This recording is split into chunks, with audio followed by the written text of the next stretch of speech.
Just checking. Hi, it's John. How are you, John? Hanging in there. How's it going?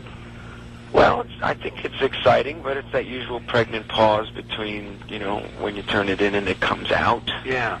But seemingly the reaction has been pretty spectacular.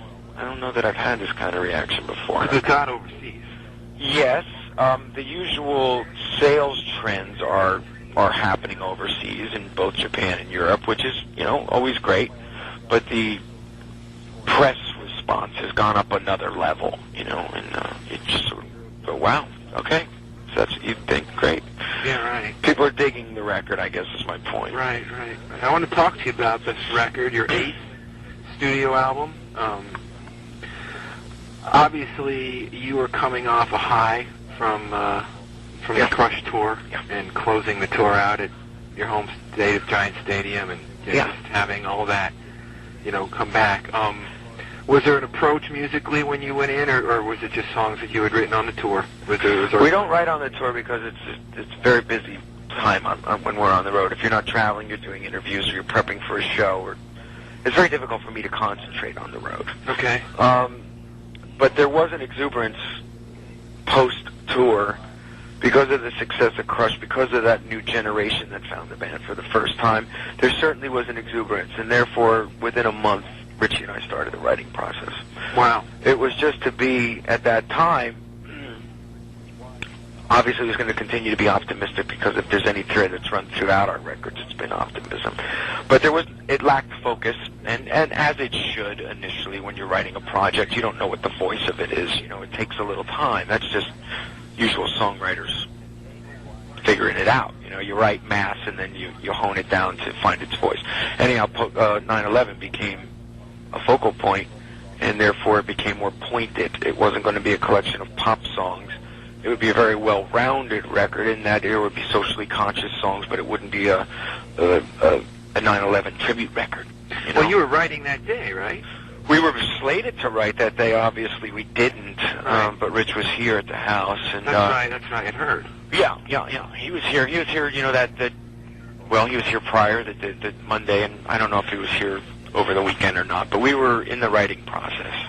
The first time we got together was in L.A. at the very end of August, and then he came for that week, and then he was stuck here for that whole week. So even on the 12th, we started writing again because there was nothing else you could do. He couldn't fly. There was nowhere we could go. He could barely call his wife, So we were, we had to write.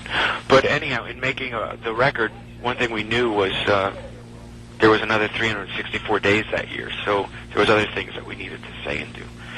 And in doing that, I found that we found a voice. And the record came quick. The album is a rock record. I mean, it's you guys haven't mellowed. I don't think. I don't think that would be an accurate. I mean, how is it important for you to remain true to some of the sounds that you started this band with, 20 years ago? I never thought that this was like a return to the roots, but that expression comes up often. And it wasn't intended to be. But what it was, if there was an exuberance, as I say, because we had just gotten off the road, I now can say, oh yeah, that makes sense. But it took a year for me to realize that, having been too close to it.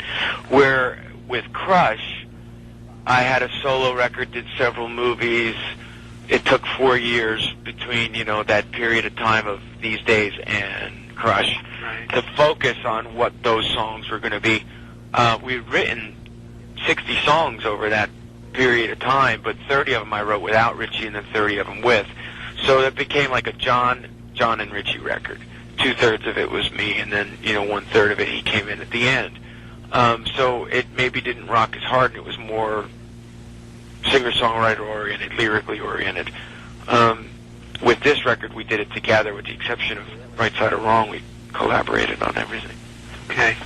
Was the success of Crush, I want to talk about the new record, but, in the tour, did it surprise you? Did it feel like a comeback? Because I know I interviewed you for that tour when you played here in Wilkes-Barre, and I never felt Bon Jovi went anywhere. I mean, you had either. Thank you. You had your biggest hit in the middle of the grunge moment. We certainly did. Yeah, that's right.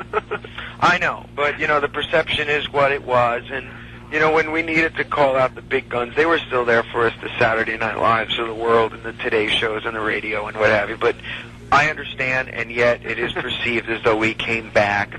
And, you know, you just have to say, well, whatever, you know, whatever gets you, you know, to be accepted, you just deal with it. Was released. Yeah, it was a multi-platinum record. In the middle of the Pearl Jam Soundgarden No thing. question. It was still double platinum in America, let alone that it sold another 8, you know, outside. Right.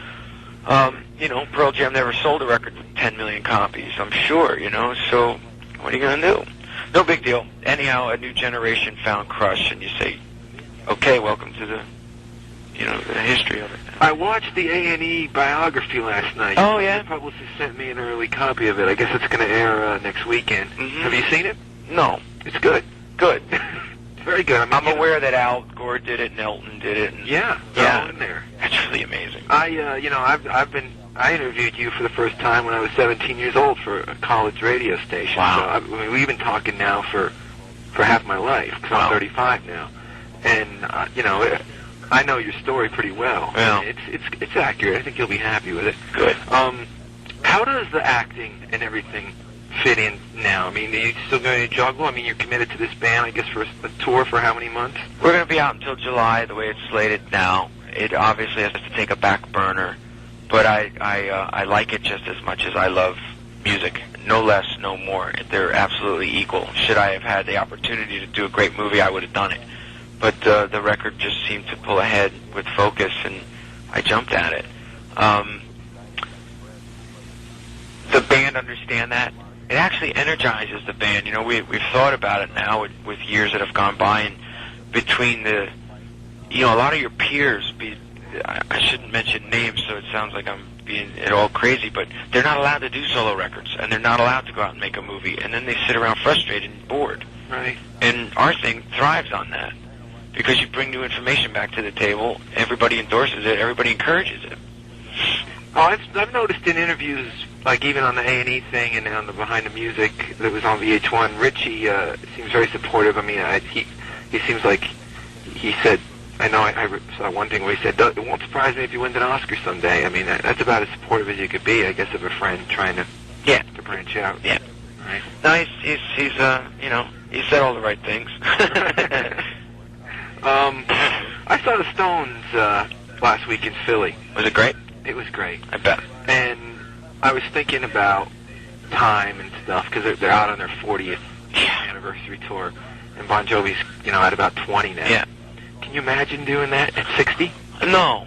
I never dreamt about doing it 20 years on, let alone 40 years on. I honestly, I don't know that I want to do it like that at that age, but on the other hand, the model that you got to look at is A, the Stones, and B, Sinatra, you know, and in my case, Frank made movies till he was 80, well, he actually, I don't know when he made his last movie, but he toured till he was 80, and he made 60 movies. Yeah. And if the Stones is a rock band, I heard that Charlie's 66, and I wouldn't want to go on after the Stones. You know? Yeah, right. Right. You know, they're kicking ass, so they're going to tell all the rest of the rock band where the end of the road is. God bless them. I'm a huge fan. Did you hear 40 Licks? Yeah. When you put that record on, you go, why do I even consider myself a songwriter? It's ridiculous. It's so ridiculous how great those songs back to back to back are. It's just fantastic. I'm still just a giddy kid when I hear a Stones record. I was thinking, because I knew we would be talking, and I was thinking, you know, this is a band that is, you know, the Stones, they look great, they sounded great, I mean, they play great. Yep. And I thought, here's a Bon Jovi, you know, guys that are, you know, getting into their early 40s now. Yep. Still almost 20 years younger. Yeah. You know, would you ever think that way? But, you know, I don't want to be the fat Elvis. I tell you, you know, and you see bands like that, you know, and they're out there doing the reunion tour, sucking it in. I won't do that. I'll walk away and leave a pretty corpse before we do the reunion tour for money and, you know, all that kind of behind the music story about how we hated each other, but we love each other for Clear Channel Entertainment. You know, if it weren't fun, I said it all along from the first day, I'll walk from this because I'm going to leave it looking good, you know, leave the memories there for the people who cared and believed it. What's been the highlight for you of this past 20 years with this band? Couldn't tell you 1 or 100. I mean, every day is too ridiculous because you know, add them up. Times Square, 500,000 people. Yeah, it was just 2 weeks ago, right? Yeah, Giant Stadium for a couple of nights, or playing in a little theater in London that we did last week when it's televised to movie theaters around the continent. You know, it's pretty groundbreaking stuff in Europe. There's so many ridiculous things that this band have accomplished. If it's a dream, I don't want to be woken up, because it's unbelievable. You know, there's very, very few bands, without tooting this band's own horn, that have sold as many records. Right. You know, that have been around for 20 years and are talking about this sizable of a tour. There's Aerosmith in my category, and U2, and that's it in my peer group. Right. People that are out there now. You know. Well, I hope you swing by here again. You usually do. Of course. This has always been a good market for you guys. Oh, yeah. And if you do, hopefully we'll get a chance to say hello again. Yeah. I'll make sure you get a copy of this article, Jon. Thanks, Al. I really appreciate, you know, as always, nice talking to you. You too. Take care, bud. So long.